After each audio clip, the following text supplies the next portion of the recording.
رُحتِ السوق وجبتِ سمكتين ومحتارة إن أنتِ تعمليهم إيه، إحنا النهارده هنعملهم أحلى صينية سمك مكاريل أو سمك روسي زي ما متعودين أو متعارف على اسمه،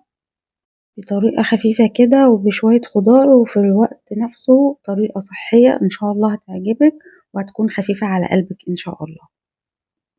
أول حاجة كده أنا باقطّعها قطع صغيرة، طبعًا القطع دي بيكون حسب الرغبة، ممكن تقطّعي السمكية على 2 أو على 3 أو على 4 بس أنا باقطّعها قطع صغيرة زي ما أنتِ شايفاها بالشكل ده. طبعًا أولًا بتجيبيه وبتنضّفي بطنه وبتغسليه كويس جدًا، جدًا علشان خاطر ما يكونش فيه أي زفارة ولا يكون في بطنه أي حاجة.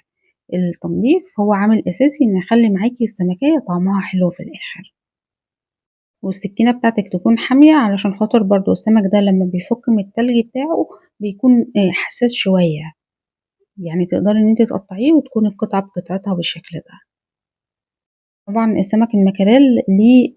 طُرق كتير أوي، أوي، أوي، تمام، فإحنا كده بنعمل طريقة منهم كده تكون خفيفة ولذيذة وفي نفس الوقت إن شاء الله هنعمل كل الأنواع بتاعته بإذن الله أو كل الطُرق بتاعته.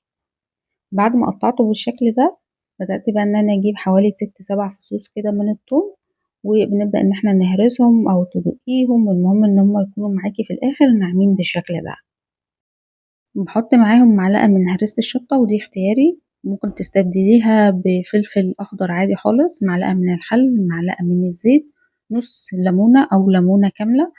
وبنبدأ إن إحنا نملّحهم، كزبرة طبعًا، كمون، الملح، وحاولي إن أنتِ تزوّدي في الملح لإن السمك من الحاجات اللي الملح لمّا بيكون مضبوط فيه أو زيادة شوية بيكون طعمه حلو. الخلطة دي مش هناخدها كلّها نحطها على السمك، إحنا هناخد منها حوالي معلقة كبيرة كده مليانة هنحطها على السمك وهنقلّبه كويس أوي علشان يتّبل بيها، وطبعًا بيكون من تحتيه طبق تحطيه في مصفى علشان خاطر لو في أي مَيّة أو أي حاجة تنزل زيادة، وبنسيبه في التتبيلة دي لحد ما نجمّع بقية المكونات بتاعتنا، أنا معايا هنا 3 حبّات من الفلفل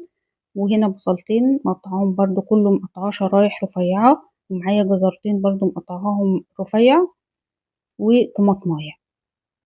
وحطيت عليهم المعلقة اللي فاضلة من التتبيلة اللي إحنا عملناها، تقدري تعملي كمية الخضار أقل من كده لو حابة، لو ما بتحبيش الخضار تحت السمك كتير، وبنحط عليهم نفس التوابل اللي إحنا حطيناها على الدقة اللي هي الكمون والكزبرة والملح، وهاحط كده عصرة نُص ليمونة. أهم حاجة معايا دلوقتي إن أنتِ تضبّطي الملح بتاعِك كويس جدًا علشان هو اللي هيضبّط طعم الأكلة كلّها، تمام، حطيت معلقتين كبار من الزيت وفص من التوم كمان، وقلّبت التتبيلة دي مع بعضها كويس أوي لحد ما كلّها كده تدخل في بعضيها وكل المكونات تشرب من بعضيها، وجبت السمك ورصيته بالشكل ده. طبعًا هنا تقدري إن أنتِ تقطّعي السمك حلقات بتاعته تكون أضخم من كده وتوقّفي السمك مش تنيّميه زي ما أنا منيّماه كده، يعني دي بتكون حسب الرغبة وزي ما أنتِ عايزة. بنخلّص رأس الصينية وقدّامِك اختيارين، يا إما بقى تغطّيه بفويل وبعد كده بتحطّيه أو بغطا وبتحطّيه كده على البوتاجاز إن هو يستوي تمامًا، وبعد كده بتدخّليه الفرن تولّعي له من فوق ومن تحت، بحيث إن هو ينشف من تحت ومن فوق كده مع بعض وياخد لون. يا تعملي زي ما أنا عملت كده تمام، حطيت شرايح من الليمون وسخّنت الفرن بتاعي على أعلى درجة على الصاجة كده، وحطيت الصينية دي زي ما هي كده أول ما نشفت بقى من تحت من الخضار و خلاص كده حسيت إن هو استوى، هو السمك ما بياخدش وقت أصلًا بيستوي بسرعة، بدأت إن أنا أولّع عليه الشواية ياخد لون كمان من فوق. بتحبي بقى الصوص اللي هو الخضار ده يكون طري ما تنشفيش أوي من تحت، تمام، بتحبيه إن هو يكون ناشف بتنشفي بقى من فوق ومن تحت وتخلّي السمك ناشف معاكِ أوي. أنا من النوع اللي باحب أنشّف الحاجة أوي في الفرن، فأنا حبيت إن أنا أقدّمه بس معاكم كده وبعد كده رجّعته الفرن تاني ينشف تاني أكتر من كده كمان. طبعًا الأكل ده بيكون مزاج بقى وأنتِ وحسب مزاجِك تقدري تنشّفيها تطرّيها زي ما تحبي، أنا اديتِك الفكرة وتقدري إن أنتِ تلعبي فيها زي ما أنتِ عايزة. أتمنى من كل قلبي إن أنتم تجرّبوا الوصفة بتاعتي النهارده وبألف هنا وشفا مقدمًا إن شاء الله للي هيجرّبها وربنا يحسن ما بين إيديكم يا رب. لو أول مرّة بتشوفيني لايك وشير واشتراك في القناة علشان يوصلِك كل جديد. ولو بتشوفيني على الفيسبوك لايك وشير علشان يوصل لأكبر عدد من الناس، تقدري بقى تعملي جنبه رز بني، رز أحمر،